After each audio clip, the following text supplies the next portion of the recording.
Hello everyone. Tonight at the City Hall, Hobart, you can hear the second concert of the Beethoven Festival.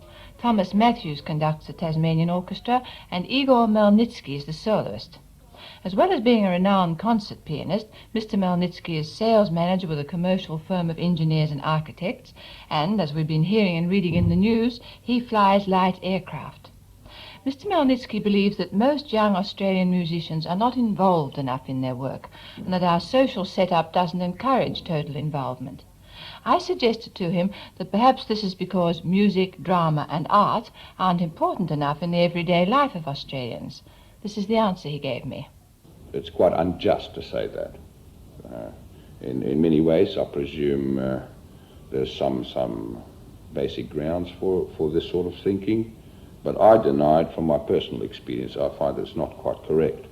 I find that 90% of the people as a whole of Australia, of course, have not the immediate response, don't give the immediate response to artistic endeavor because of the circumstances that they're not involved sufficiently in their daily lives and requirements to be connected with art. But on the other hand, the enthusiasm is so enormous that even the lesser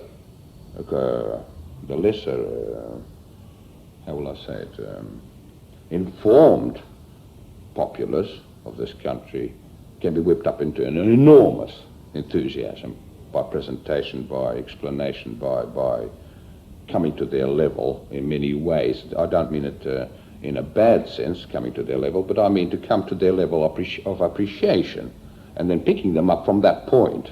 It's amazing the enthusiasm one can whip up in those people, because after all, I haven't come to the point where I feel that humanity has lost touch with the real things of emotional expression. I feel that you're very much a showman, Mr. Hmelnitsky. Can you work this into your art as a pianist? Well, showmanship again. I don't think that, of course, this is biased, a statement, because I'm saying it myself. I don't think I'm a showman per se, as such. Mm-hmm. I think showmanship is very much part and parcel of one's conviction, which immediately shows then a freedom of expression, freedom of confinement, of being responsible of what one speaks of, and the fact that one speaks with conviction about the subject and enthusiastically. I think this is tends to mistake that for showmanship. And what are you playing in this concert here in Hobart? In Hobart I'm doing the Beethoven Fifth, the Emperor. Is this your own choice? No, this is this was requested by the Broadcasting Commission when they formulated this particular festival. And are you happy with this? Oh, very much so, yes. It's a magnificent work. It's certainly one of his grandest works. We're hearing a lot about you in publicity as being a pilot. Where does this fit in? Well, that was again another incident in my life.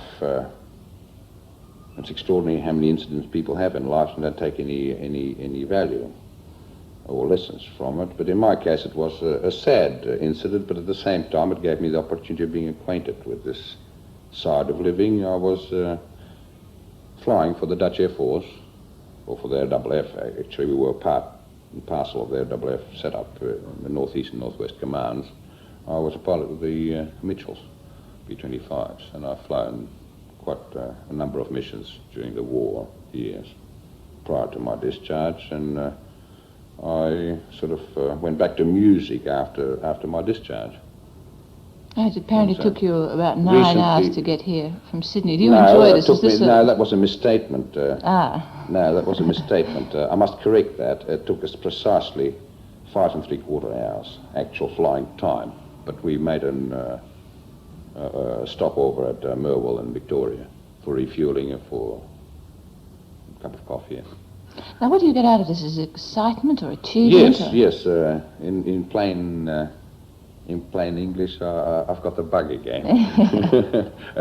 Admittedly, it was due to several friends giving me back the idea that I should do a little bit of flying again, and of course, I'd come to a point now, to a stage where I feel that since the opportunities have been given to me on all levels, connected with flying, and they've built up my confidence to the point where I feel that it shouldn't take me more than a few hours to get my license back.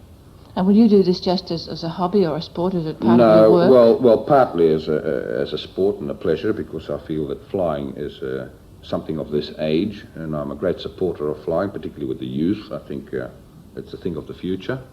And in business, I see colossal advantages, particularly in Australia, which is a continent of enormous distances.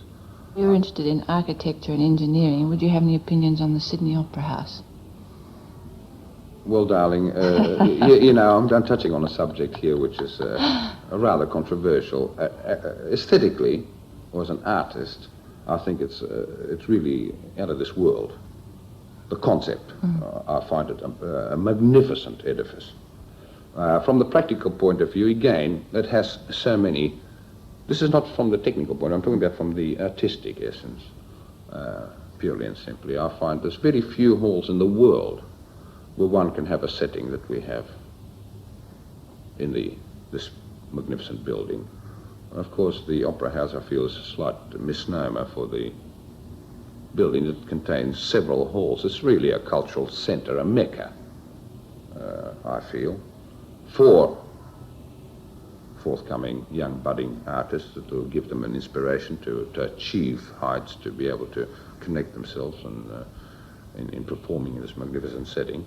And I feel there's very few halls in the world that have the opportunity, or have the setting where you have a chamber hall where you can perform intimate music of the highest order with this lovely view out on the water over the Sydney Harbour. I mean, I don't think there's another hall in the world that has that situation. Nor the concert hall, nor the opera hall, nor the promenade and esplanades around the building. It really is, aesthetically, I feel, colossal inspiration. And you feel convinced that it will come to a successful conclusion? Well, it should. Time will tell, but I feel it should, yes. Yes, it should.